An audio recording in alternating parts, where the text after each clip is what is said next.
Sarge, yo, wake up. Yo, there's freaking, I heard running, bro. I hear. Kept hearing twigs breaking or branches breaking. All right, Bigfoot. Let's call him out. Footprints tell stories that words cannot. Are these the most convincing Bigfoot tracks ever discovered?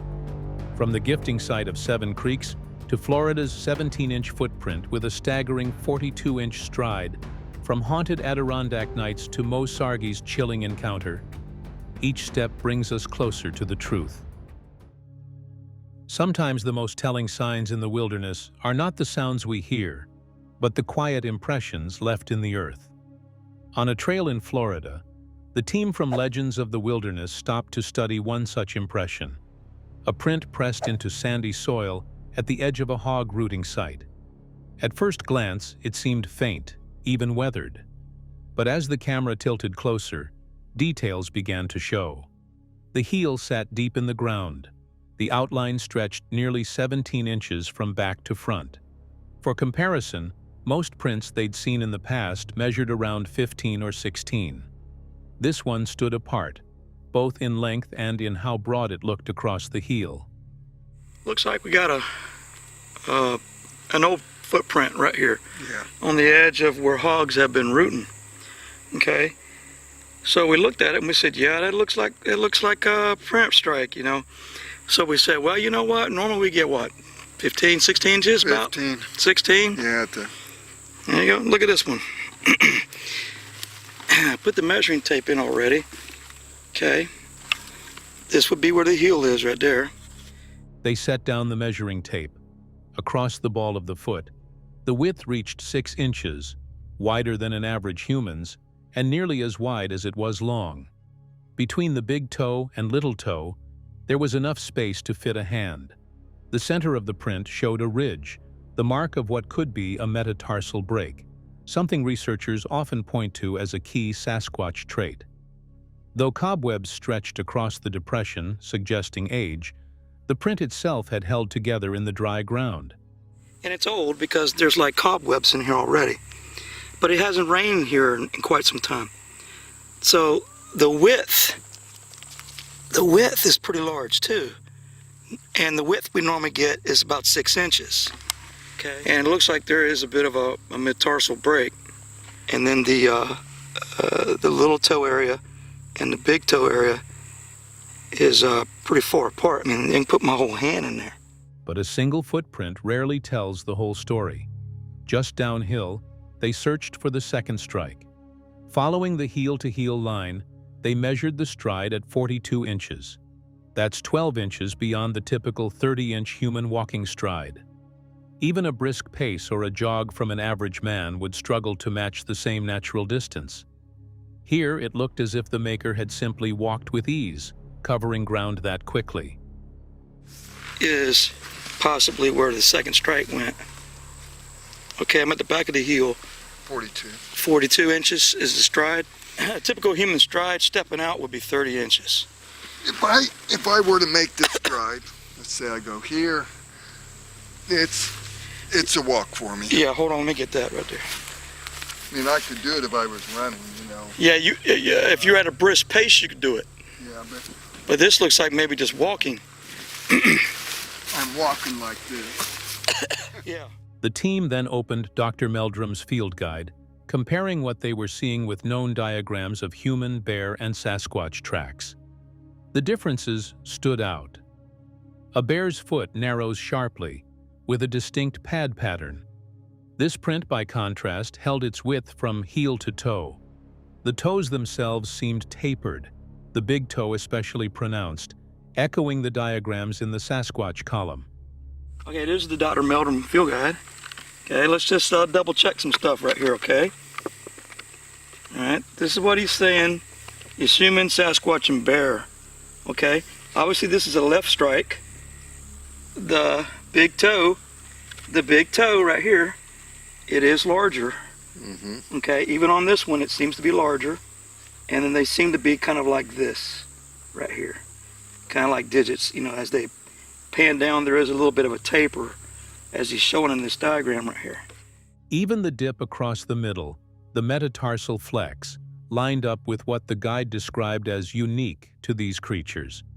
Casting it wasn't possible in such loose sand, but on camera, the features remained visible. I can't really cast it because it's just not enough. No, It's just not enough definition right there because of the sand. Where the dip, the metatarsal, see the dip right here? See that dip right there, the metatarsal dip right in here? And do we not see a little bit of a gap in here? Where something deeper and there was a bridge right through here. This is interesting. As they stood over it, pointing out the ridges and broad heel, the weight of the moment settled in.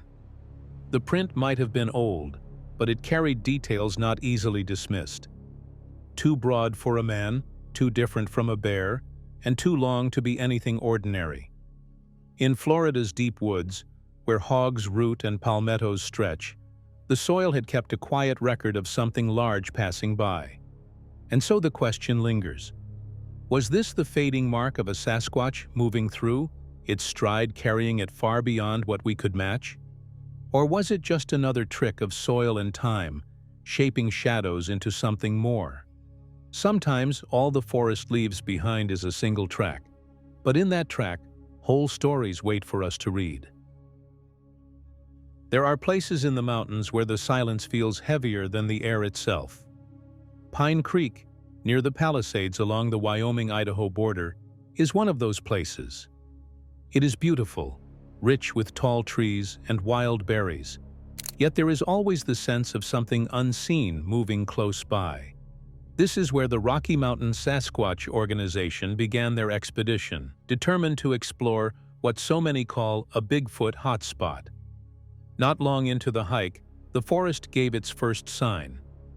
From the right-hand side of the trail, a small rock suddenly hit the ground. The sound was sharp, out of place, and caught on camera. At first, the group wondered if it might be something simple like an insect. But then they saw markings on the ground. Long, deep gouges that looked less like random scratches and more like the slip of a hand with fingers. The team pressed on, studying the ground and the trees. Like, what was that? It sounded like a rock that came Yeah, like a little tiny rock. It hit, in fact, I caught it on camera, but it hit right here in these. Maybe,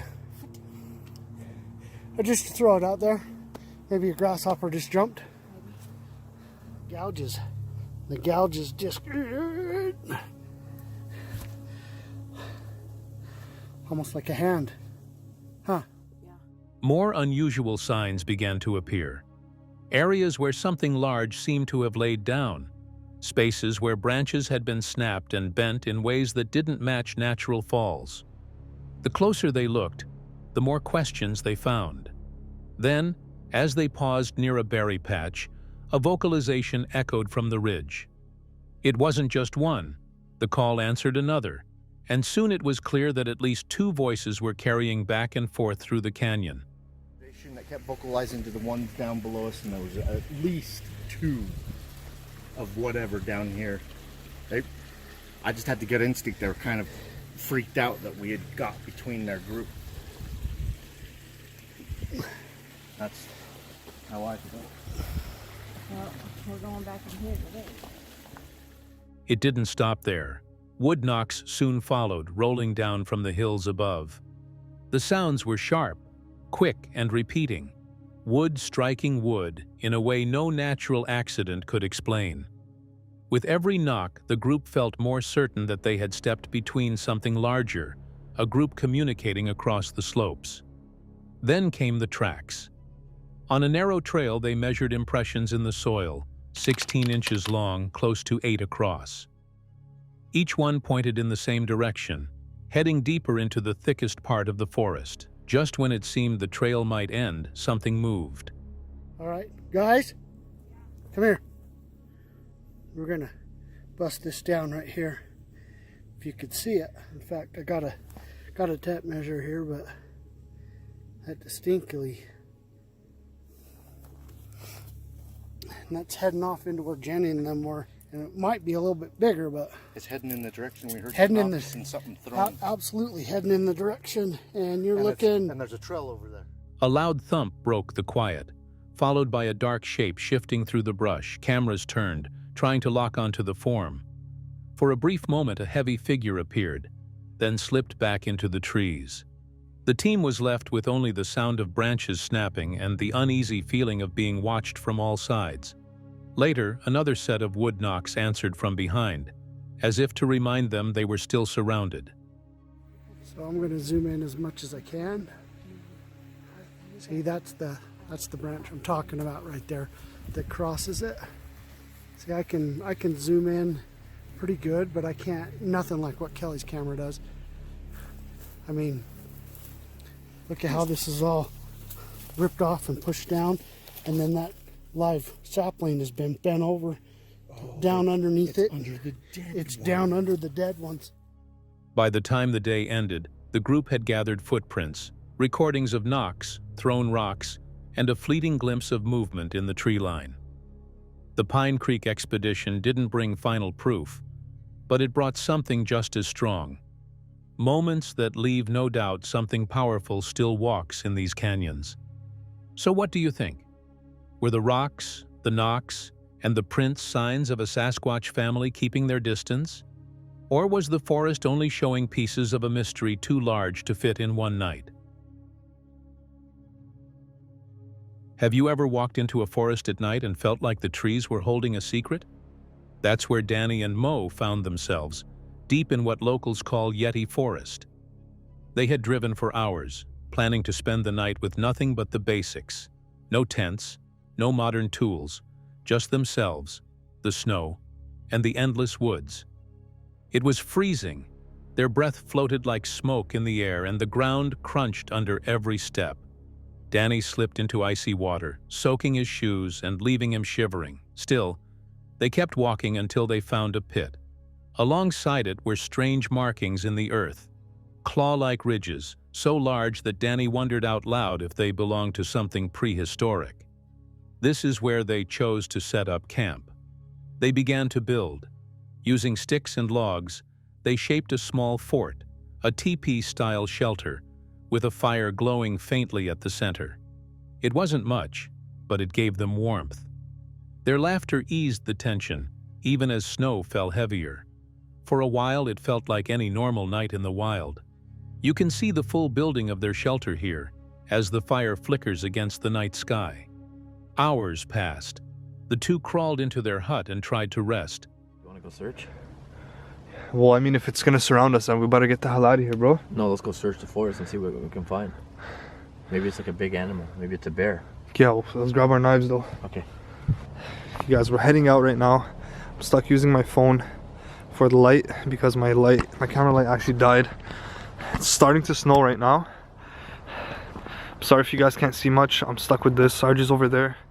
But sometime after 3 in the morning, Danny woke to something strange. He heard heavy footsteps moving fast, circling their shelter. The sound was too clear to be the wind, too heavy to be just an animal passing by. Mo stirred awake as well. On camera, Danny caught a shadow darting between trees. You can notice the quick movement here, near the edge of their camp.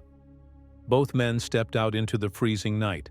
Their light was weak, their knives small in their hands. The forest was silent, holding its breath. Snow muffled every step, and yet the sense of being watched was strong. They searched, shining light into the dark, but the figure never showed itself again. This tense walk into the shadows is caught here, as they scan the forest line. Our hut is like right under it, like right there. So we're just gonna walk around and see if we can find anything, some footsteps, or anything that would lead us to believe that it's something that we should be worried about, because if it is, then we should probably get the hell out of there. Returning to their fort, unease grew. If the prints near the pit were real, if the shadow was real, then they had chosen to build a shelter right in the middle of something else's ground. The thought alone was chilling. Still, they stayed put until dawn. When the sun rose, the forest seemed calm again. Snow blanketed their hut. The fear of the night almost felt like a dream. But those footsteps, the speed, the weight, stayed in their minds. Could it have been coyotes? A bear? Or maybe something far larger, curious about their fire and their shelter? The way the forest changed at night can be seen in this closing scene, as daylight breaks across the trees. Maybe it was nothing. Maybe it was more. But one thing is sure, sometimes the wild holds secrets we can't explain. So what do you think? Did Danny and Mo spend the night in a forest with something watching them? Or was it just the mystery of the night playing tricks? There's a forest in the Adirondacks that feels different from any other. A quiet place, but not an ordinary quiet. The kind of silence where every step feels noticed. The trees here carry old stories of strange sightings, restless voices, and shadows that don't belong. Chris Baird stepped into this forest for a night investigation. Not just to look for answers, but to experience what so many before him have whispered about. From the very start, the atmosphere pressed in heavy, as if the forest already knew he was there. At one moment, Chris asked out loud if there were Bigfoot, skinwalkers, or other cryptid sheds in these woods. The response came through instantly, a voice that said only one word: yes. That single answer set the tone for the rest of his night. The deeper he went, the stranger it became. Is it true that there's Bigfoot or skinwalkers or other cryptids out here? Is that true? Can you guys confirm that for me? Yes. It just said yeah. Protect myself from what? What do I need to protect myself from? What's down here that's so bad? It's like a growl. If there's a Bigfoot out there, cryptid, whatever you are, can you replicate this sound? Low growls carried across the trees, deep and unsettling, almost too heavy for a normal animal. Whistles followed, sharp and clear, bouncing from one side of the pond to the other. Then came the knocks, loud strikes echoing from the dark. They didn't happen at random. They came after Chris asked for them, like something was responding. It wasn't only the sounds that stood out. The spirit box kept speaking, and its words felt direct. Phrases like, "Protect yourself," and "demonic energy" broke through the static. Each one raised the tension, as though the forest was warning him. Then, without warning, something heavy hit the ground near him. No source, no explanation, just the sudden crash of something thrown. Later, by the water's edge, Chris found something even stranger. Doll heads placed on stumps, objects left behind in unsettling ways. They weren't scattered by chance. They looked positioned, as though arranged with meaning. Were they signs of human activity, or something else marking its ground? So we saw that there was actually like a flashlight way across the water over there. Holy guys, this is so sad. It just said memory lane. Again, I hate to touch on that stuff. That's why we don't really do much in cemeteries. I do respect people who have passed away, but disturbing symbols. Where are these disturbing symbols? Where should I look for them? I jumped off. The longer he looked, the more questions they raised. Through it all, Chris stayed in the forest, listening, documenting, and searching. Alone, surrounded by layers of sound and silence, he caught glimpses of movement on his camera. Shadows shifting, branches swaying when no wind blew. The Adirondacks have always been more than just woods. They are a landscape filled with history, folklore, and mystery that has never fully lifted. Some say the voices are the spirits of those who passed here. Others believe the knocks and growls belong to Bigfoot, keeping watch from the shadows. And still others wonder if both can exist in the same space, cryptid and spirit, side by side. What do you think? Was Chris hearing proof of something paranormal? Did he step into the territory of a creature few dare to name? Or was it the forest itself, alive in ways we don't yet understand? Sometimes the most haunted places are not abandoned buildings or forgotten houses. Sometimes it's the forest. Quiet, endless, and waiting. Have you ever walked into a place and felt you weren't supposed to be there? Tonight's story takes us into tall grass, broken trees, and the uneasy silence of a trail where something waited in the dark. Dee set out with nothing more than a light, a camera, and curiosity. At first, it was just another walk, but the forest gave its warnings early. A sound from one side, then another. Branches snapping as if heavy steps were moving in rhythm with her own. By the 1-minute mark, she was already whispering to herself, unsure of where the noises would come next. Okay. All right, guys, I think I'm screwing up here, and they weren't expecting me to come through here, to be honest with you. Because they would look like...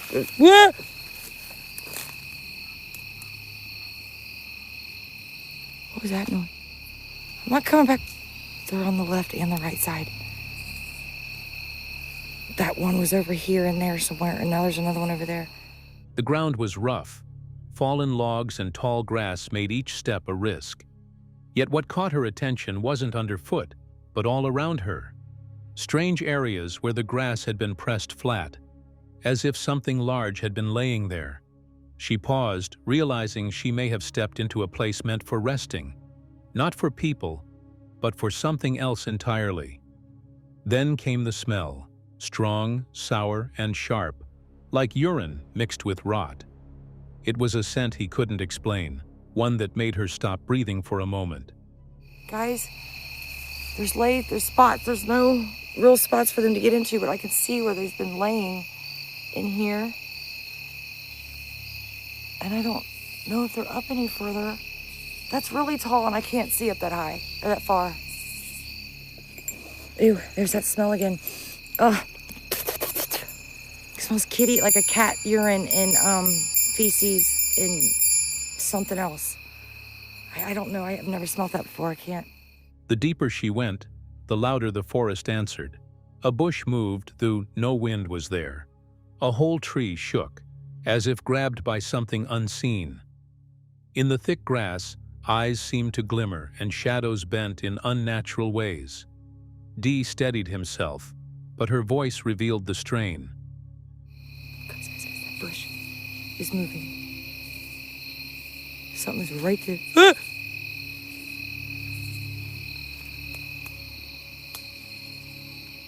I can't see, guys. This freaking grass is in my face. Go away. Hello? She wasn't just exploring anymore. She was surrounded. Each time she turned, another sound followed. Sticks breaking, footsteps pacing, and shapes rising only to vanish again. Sticks are breaking. I got at least two. I hear movement in front of me right around here. And one just broke a stick over there. And then, the most chilling moment.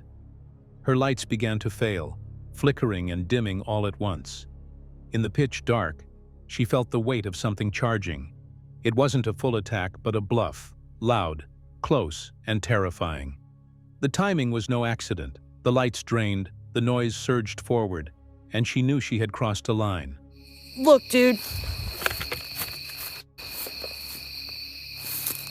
They're blinking. All of them were. Look at that. Never. And then it's that one. Ah! Hold on. Stop. Please. Ah. Okay, we're leaving. I'm done. Her voice shook as she admitted it. She had stepped onto beds where young ones might have been resting, a sacred space. And the guardians of this place wanted her gone. Breathless, she apologized out loud to the night, speaking as though someone was listening. And perhaps something was. Easy. I'm not here to bother or hurt anybody. I like to get on trails at night because I don't like to be around a lot of people. So if I'm disturbing you, I totally apologize and will make my way slowly to the exit there. For the rest of the walk back, the forest followed him with movement and sound, never striking, but never forgiving either. Dee ended his night with a heavy truth. Whatever lives in these woods isn't only watching, it has rules, boundaries, and family. What was that? It just vanished. It was there and then it was gone. I hope I got that. It was there. There was something there and then it disappeared. like it vanished. By stepping into their ground, she crossed that line. And though she left unharmed, the memory of drained lights, moving shadows, and bluff charges will stay with her. I'm leaving. Bye. I'm so sorry. My God, it just bluffed me, dude. Why my lights were off. What a chicken crap, man. Wait till my lights off to do that to me. Drained my lights. All of them together at the same time. That's crazy. I've never seen that before. Oh, golly, dude. My lights were out, and it charged me. So what do you think? Did she walk into the hidden home of Bigfoot, or was it something even stranger, cloaked in the grass and waiting for the dark? It began as just another evening in the woods. Grizzly Gaz, a seasoned camper, set out to spend the night at his semi-permanent woodland camp. The air was cool, the light fading, and his dog trotted close behind. He planned a simple night: fire, food, and rest. But sometimes, the woods have other plans. At first, everything felt familiar. The rustle of pigeons, the crack of twigs, even the quiet rain slipping through the leaves. But signs of disturbance soon stood out. Now then, we're out again in a large localish woodland where I've got a bit of a semi-permanent camp, and we're losing, well, not losing light, but we'll be losing light soon. Hey up, wood pigeon found me already. Always wakes me up, that, no matter where I am. Look, there she is, look, half Enzel. Leftover trash, broken trees, and even a shopping trolley sat strangely deep in the forest, far from any road. It was a reminder, not everyone who came here respected the land.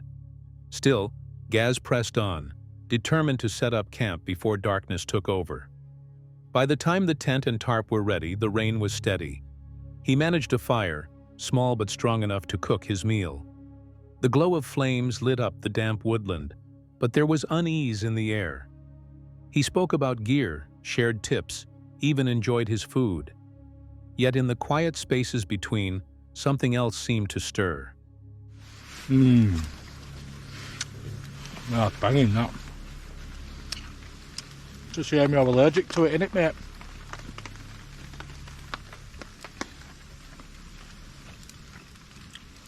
She's allergic to all sorts. I think she's even allergic to grass. So, not right good when we're out all the time, is it? She ends up just scratching for days. As the night deepened, faint noises began breaking through the steady patter of rain. Branches snapped where no one should be walking.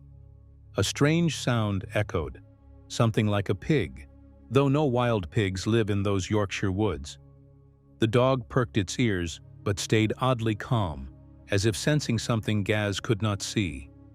The firelight flickered as the wind picked up, masking and revealing distant noises all at once. I'll probably do that in the morning, if not it'll be another video. So, subscribe for that, will you? Anyway, we're going to chill out now, and I'll see you in the morning.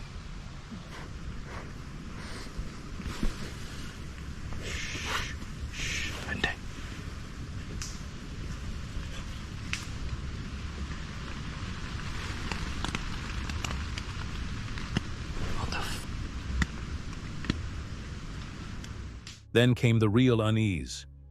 Around midnight, heavy steps and movements seemed to close in on camp.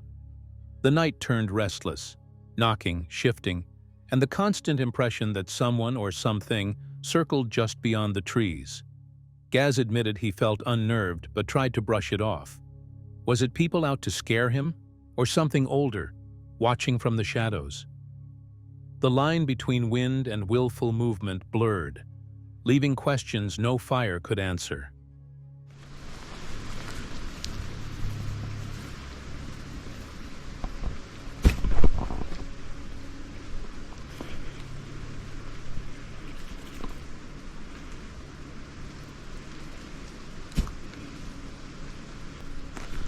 And a nice knife with your name on it.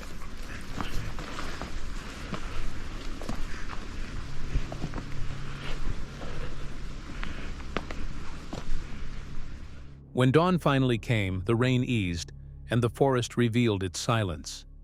Gaz stepped out, searching for signs of damage. Nothing clear was left behind, though one stick appeared gnawed, as if chewed during the night. No footprints, no broken branches, just questions carried in the early morning mist. He reminded himself, and his viewers, that the rule is simple: leave the woods better than you found them. Yet the night had already left its mark. For some, these sounds were only wind. For others, maybe deer. But what about that low, pig-like call in a place where pigs don't belong?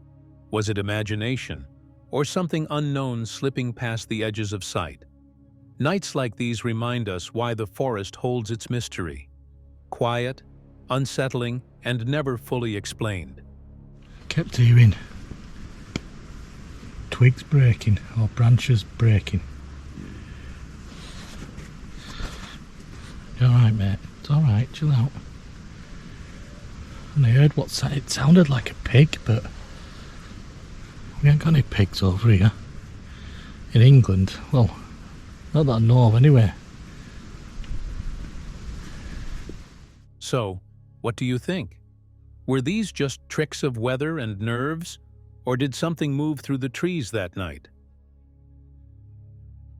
Have you ever walked into a forest at night and felt like the trees were listening? That is where tonight's story begins. A quiet trail, a man with his camera, and the stillness of the woods that soon turned into something far more unsettling. He had only stepped out for a short walk, a cup of coffee still warm in the car, headlights off, the world around him sinking into shadow. Alright guys, here goes nothing. So it kind of sounded like it was almost as if it was like back there, but there's no actual trail. There's a sign. I don't even know what that sign says, but... The first sound stopped him right away. A faint crack from the trees behind. Not loud, but sharp enough to make him pause and turn his light toward the dark. The forest seemed alive with quiet movements. Branches swayed through there was no wind. Each step forward carried an echo, and with each echo came the thought, was something pacing with him? His voice stayed low, almost a whisper, as he admitted he had heard something back there. Oh, I swear I just saw something move. Might have just been my eyes playing tricks on me, but I could have sworn I saw something move. For a long moment he stood still, listening, his breath mixing with the night air. Then came the first heavy knock, a single strike, as though wood met wood. It rang clear, distant but deliberate. He held the camera tighter, swinging the light across the trees. No movement, no figure, just endless darkness. But the sound told him he wasn't alone.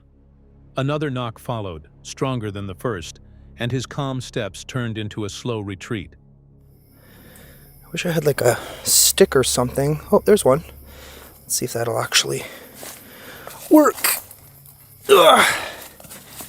Now we just need a good-sized tree and test this out. Do some 3-knock shenanigans over here. I guess we can do it on... Let's do it on this. This is a nice big... The silence broke again with a growl, deep and low, carrying through the ground beneath his feet. It wasn't the cry of an animal passing through. This was something closer, something watching. The growl rolled out, and for a moment the forest felt smaller, as if the trees leaned closer around him. His breathing quickened as he whispered into the night, unsure if he had stepped into danger or discovery. A rock struck nearby, sudden and loud, forcing him back another step. Not a stone falling by chance, but thrown with purpose. Holy crap, man. This just keeps going up and up. I don't even, really have a spot where I can stop. Holy. Whew. I wouldn't mind stopping at some point soon, hopefully. I think I might have to take my sweater off.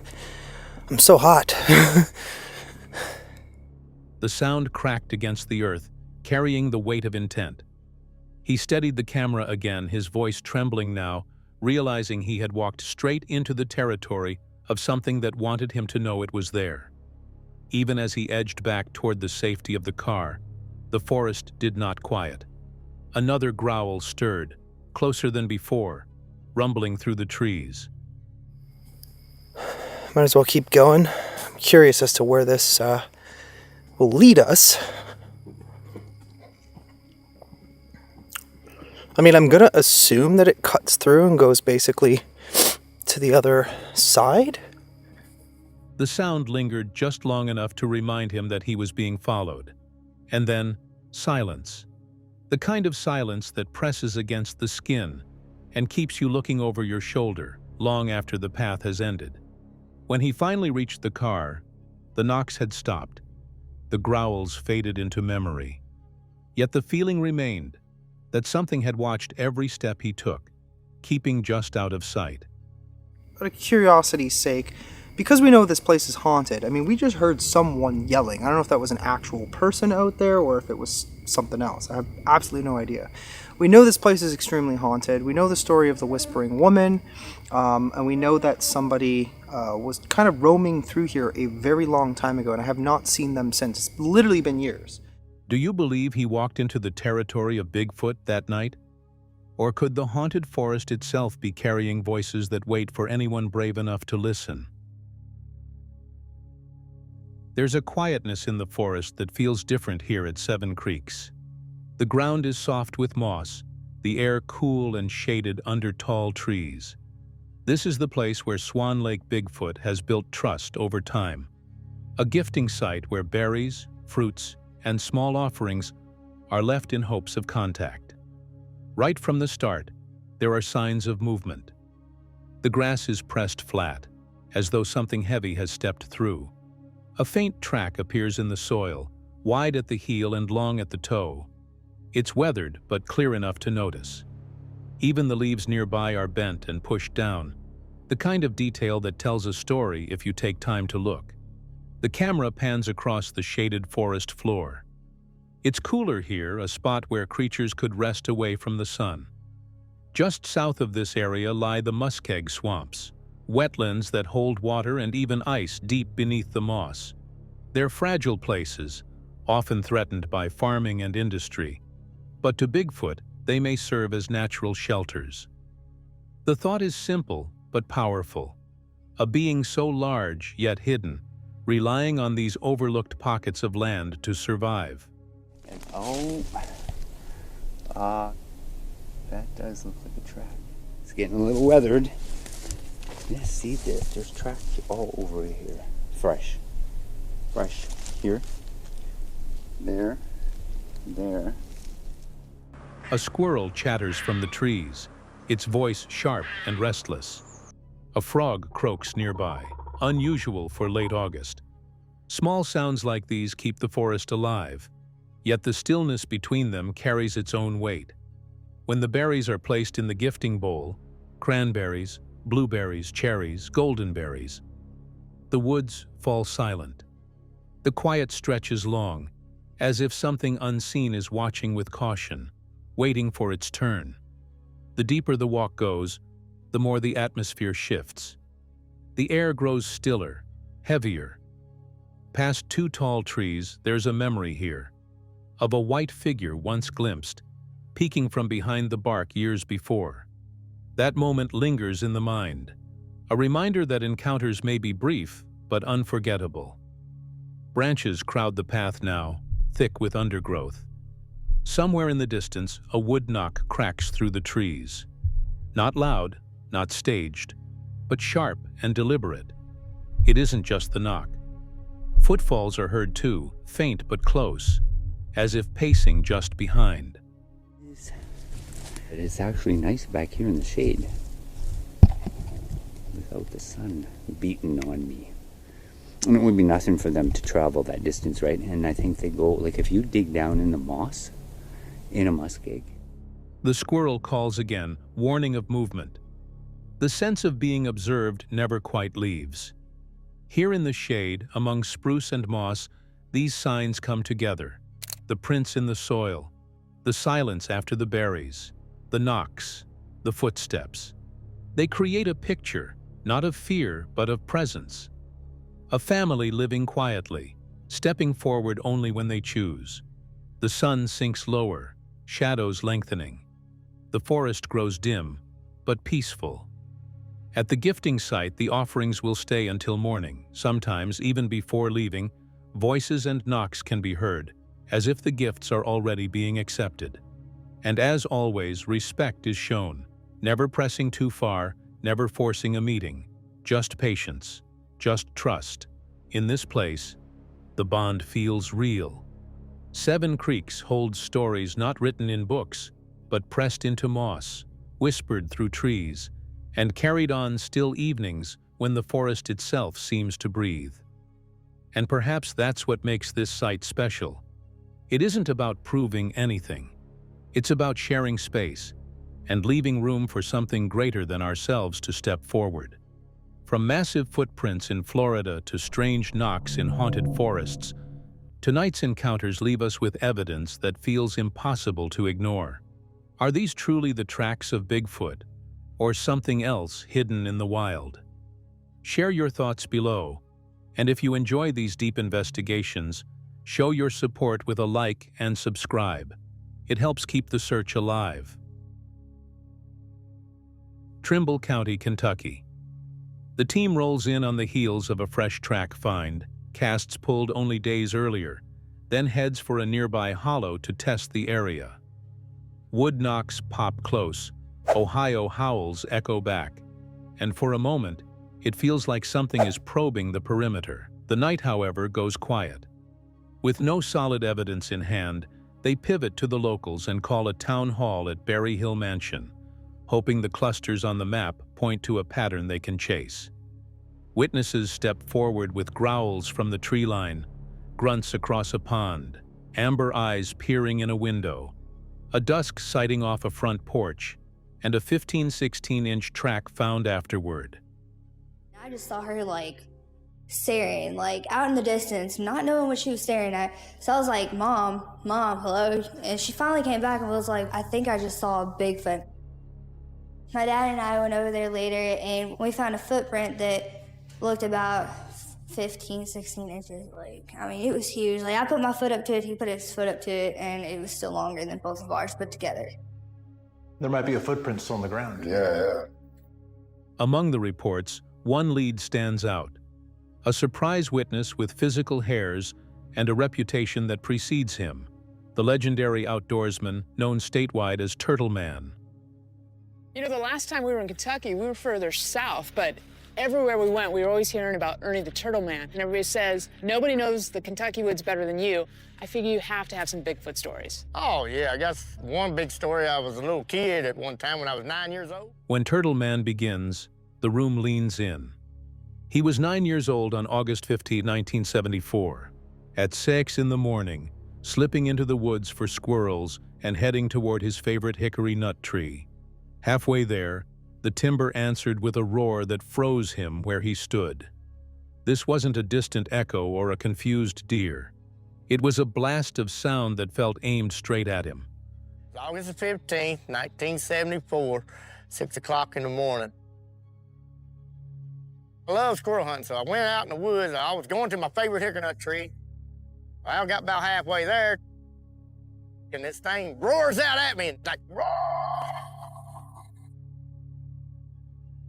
He shouldered his gun and fired toward the sound, hoping to warn whatever was out there.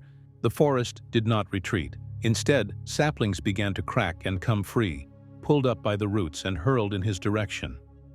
Not twigs, but sturdy arm-thick shoots, the kind you don't simply tug from the ground. This is when it started breaking these tree limbs and pulling them up by the root, these little saplings, and throwing them at me. How big were they? About the size of this stick. That's a pretty good sized piece of wood. You can't pull it up out of the ground. The message was primal and unmistakable. Leave. He stood, shouted warnings, promised he would shoot again if pressed. And then the reply came. A second roar, closer and heavier, rolling through him. He fired once more, guessing he struck low, knees or feet, maybe. But the effect was not what you'd expect from a wounded animal. I stood up this time, and I said, I'm serious! I'm going to shoot! I'm gonna shoot ya! I am going to shoot you. And it roared out again, and that's when I shot. Whatever he had angered was not breaking off the engagement. It was advancing. Then he saw it move, upright and immense, 10 feet tall by his estimation, covering ground in long, effortless leaps. It was gaining on him. He ran, a terrified kid pounding through Kentucky brush with something colossal behind him, every stride erasing distance. So I probably hit it in the kneecaps or somewhere around the feet. At any time, did you ever, get an idea of how big it was? Could you see any of it? And this thing here stood up 10 feet tall. You could see it moving. I mean, it just like this, it's running after me, like it, making big leaps, and it was gaining on me. Back in Trimble County, the team threads this account through the larger picture. Fresh casts laid out on a truck bed. Knocks heard within 100 feet. A chorus of regional reports clustering north toward the Ohio River and down by Louisville. They'll split up, camp out, and chase those clusters because, as they repeat, the tracks were real 2 nights ago, and the woods don't empty just because one stakeout fell silent. In a state known for baseball bats and deep hollows, Turtleman's childhood encounter lands like a hammer blow. Roars at dawn, saplings ripped and thrown. A towering shape closing the gap. Decades later, the fear still speaks. And for the investigators, it sharpens the mission. If Kentucky's woods push you out, you push back in. Imagine being deep in the wilderness, far from city lights, wrapped inside a tent that's supposed to feel like a safe shelter. For one camper, that fragile sense of security was shattered when something massive decided to take a look inside. The footage is short, a bit blurry, and filmed through the thin mesh of a tent window.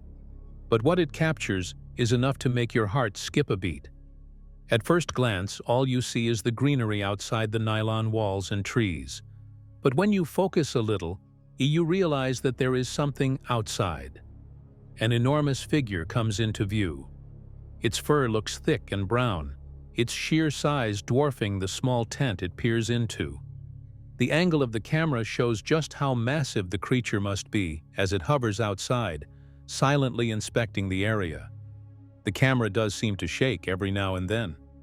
The camper, clearly frozen in place, doesn't make a sound. You can feel the tension in the silence, just the faint rustle of movement as this towering shape lingers. Its head shifts slightly, almost as if it's studying the figure inside. Was it curious? Was it hunting? The lack of noise only amplifies the dread, making every second stretch painfully long. Some skeptics might dismiss this as a bear brushing past the tent, but look closer. The outline doesn't match a bear's profile.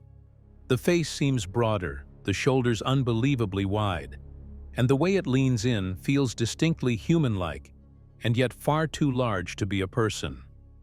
For those who've studied Sasquatch encounters, the details align eerily well with countless reports. Immense size, thick fur, and a terrifying boldness around campsites.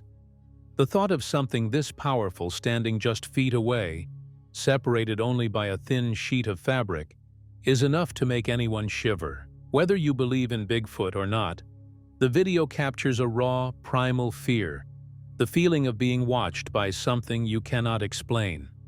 The footage ends almost as suddenly as it begins, leaving more questions than answers. Was this truly a Sasquatch testing its boundaries, or just a trick of light and shadow? Whatever the truth, one thing is certain: that camper will never forget the night a giant face pressed against his tent, reminding him that the forest still holds secrets too big to ignore. The video opens in a secluded stretch of wilderness, the kind of place where silence feels heavy and the trees seem to swallow any sound of civilization. The filmer explains that they've been coming to this spot off and on while finishing another project, and every time, the stillness of the forest sparks one thought: what if a Sasquatch lived here? To test the theory, they've even set their truck on what they call Sasquatch mode, a quirky alarm system meant to trigger if something massive wanders too close. So we've been out here, we've been in this area off and on. We're finishing a project, It's really secluded up here. We wondered if there was like a Sasquatch or anything up here. So I've set the truck on Sasquatch mode so that an alarm will go off should one happen to be coming through. It just looks like a place that would have one. At first, it's just typical forest noise with the sound of the car and Ken talking in the back. But soon, their excitement builds as shadows flicker between the trees.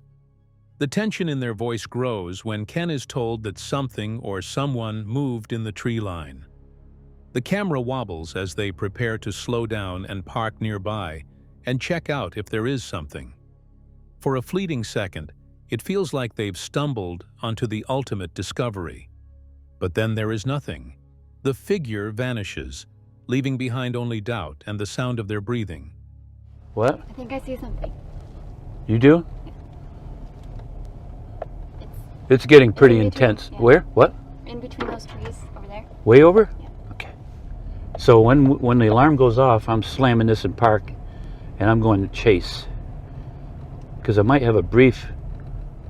What is that? Are you kidding me? You know there's Sasquatch around here when you see that.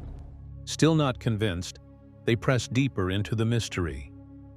The area is so isolated that it feels like the perfect hiding ground. Then, they stumble across what looks like a footprint in the dirt. The excitement peaks, and they think, could this be proof? Unfortunately, in the scramble, the tire rolls right over the impression, smudging the potential evidence into nothing more than a mark in the soil. No alarms. I don't know. Just wonder. It just seems like it could be. Are you seeing anything?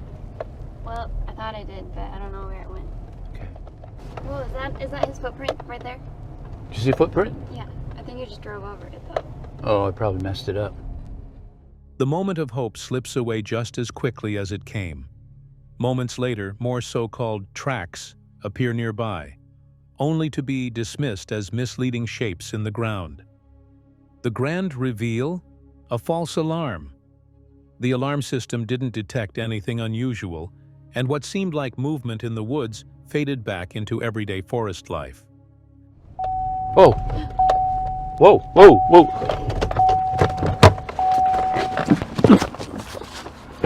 Wait! Oh, over there! I see it!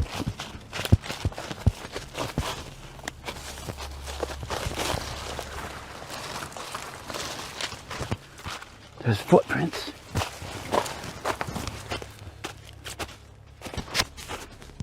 What in the world?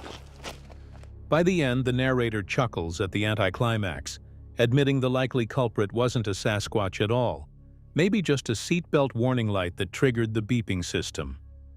With a half smile and a sigh, they pack it in, leaving the mystery of the ultimate Squatch unsolved. What happened? Nothing. Nothing? No. Oh, you know what? I don't think I had my seatbelt on. It was probably just a seatbelt blinker thing. Let's go back. We tried. Okay. Hope you enjoyed this quick jaunt. It's a classic wilderness encounter, a blend of eerie anticipation, fleeting thrills, and a reminder that sometimes the scariest thing in the woods is our own imagination. Or maybe it was something in the shadows only fast enough to be caught. Deep in the Canadian wilderness, the snow falls heavily, blanketing the forest in silence. The tall trees of the Rockies stand still, their branches weighed down with frost. To most, this might seem like a peaceful winter scene.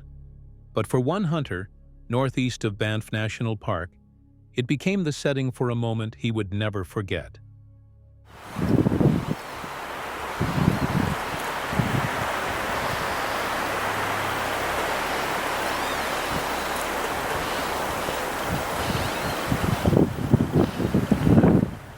He had been moving quietly through the woods, tracking the faint movements of what he hoped would be a legal bull elk.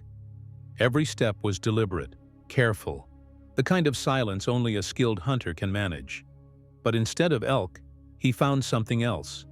something far more disturbing. Through the veil of falling snow and tall snow-capped trees, a shadow stirred.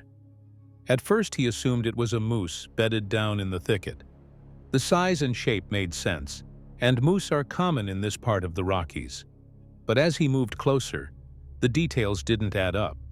The form was darker, bulkier, with long limbs partially concealed among the trees. And then he saw it. A ribcage hanging beside the figure, stripped clean of flesh, as if some predator had been feeding there. The hunter's instinct screamed at him that this was no ordinary animal encounter. He steadied himself, watching closely. The figure shifted, and that's when the truth hit him. This wasn't a moose, and it wasn't a bear. The way it stood, the simple size and build of its upper body, and the way it cradled something against its chest, this was something else completely.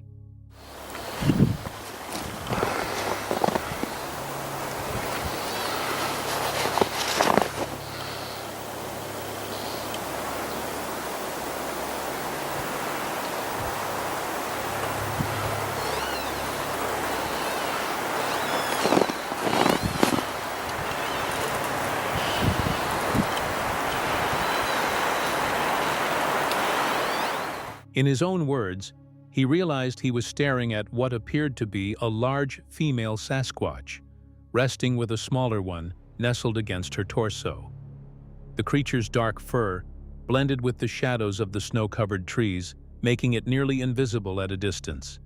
But the shape was clear enough to distinguish powerful shoulders, long arms, and an unmistakable stillness of a mother protecting her young. The hunter raised his camera, managing to capture just under 2 minutes of shaky footage. The figure barely moved, except for the subtle shifting of weight, almost as if it knew it was being watched but chose not to flee. For a moment, man and mystery were locked in silence, the only sound the muffled fall of snow.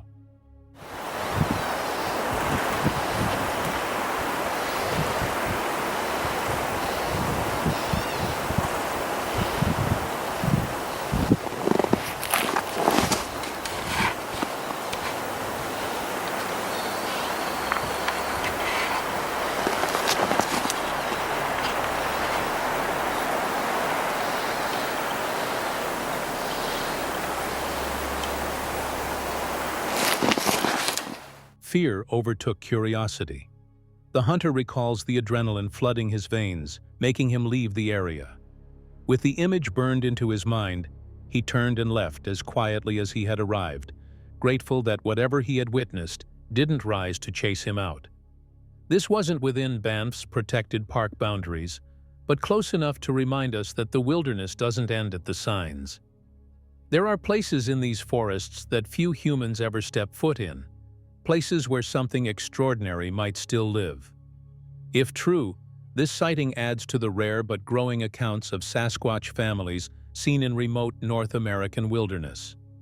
Not a lone wanderer this time, but a mother and child who were hidden in the snowy silence of Canada's wild heart. In February 2012, the quiet town of Eugene, Oregon, was shaken by a discovery that would become one of the most talked-about finds in modern Bigfoot research. Cliff Barackman talks about receiving a frantic call from fellow Bigfooter Toby Johnson. Something remarkable had been uncovered. When Cliff arrived, the ground before him was marked with enormous impressions, each footfall nearly 14 inches in length, spaced apart by a stride of over 42 inches. These weren't casual dents in the soil.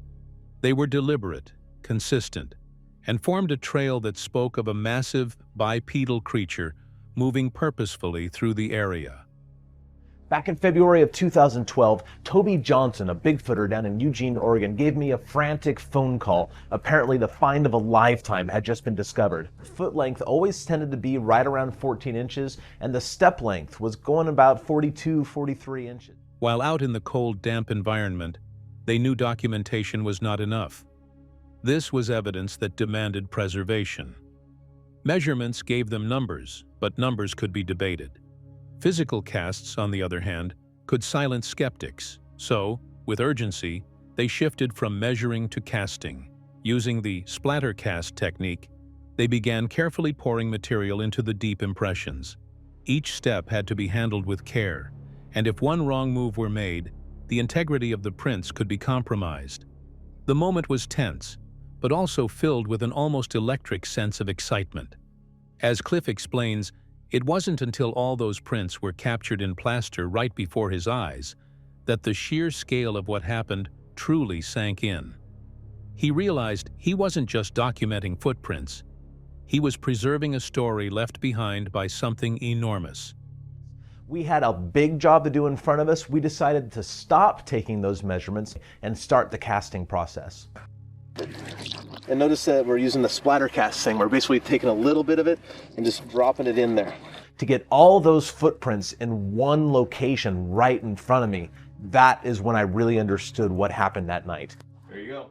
But evidence, no matter how compelling, means little if kept hidden. Science demands evidence, and Cliff understood that.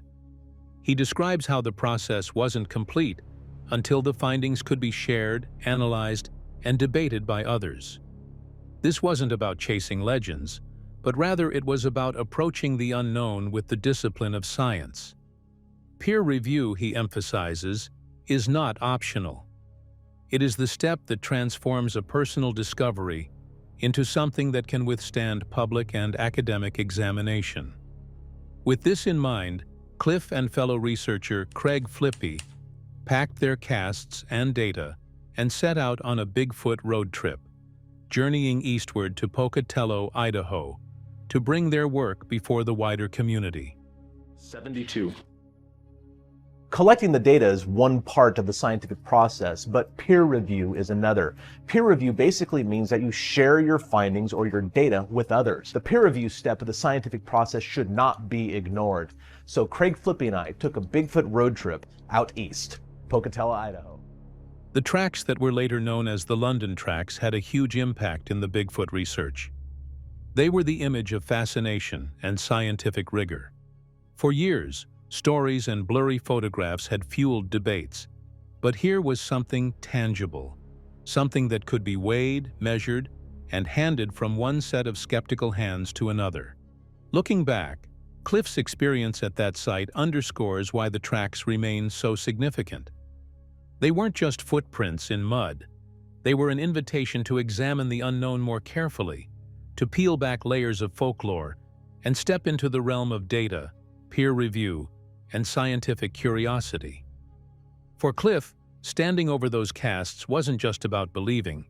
It was about knowing that something extraordinary had walked there and leaving behind evidence that could speak for itself long after the moment had passed. All right, folks, with this last clip, we wrap up another chilling encounter on the trail of Bigfoot. Every experience from tracks in the frozen plaster to silhouettes in the tree lines pushed us close to believing the existence of Bigfoot. But the question still exists. Are we uncovering evidence of a hidden giant, or just chasing shadows?